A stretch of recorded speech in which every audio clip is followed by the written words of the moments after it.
Drone Harmony is taking automated flight planning to the next level, introducing multiple orbits, a powerful new feature designed to make aerial inspections more efficient, more flexible, and more automated.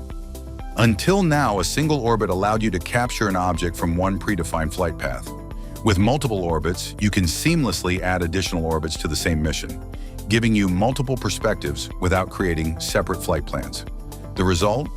Better coverage, richer data sets, more efficient inspections. Whether you're inspecting cell towers, industrial facilities, wind turbines, bridges, or other critical infrastructure, multiple orbits helps you capture exactly the data you need, with the precision and automation Drone Harmony is known for.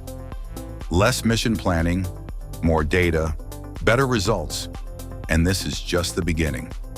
In our next video, we'll show you exactly how multiple orbits works, how quickly it can be configured, and how it can improve your inspection workflow. Stay tuned.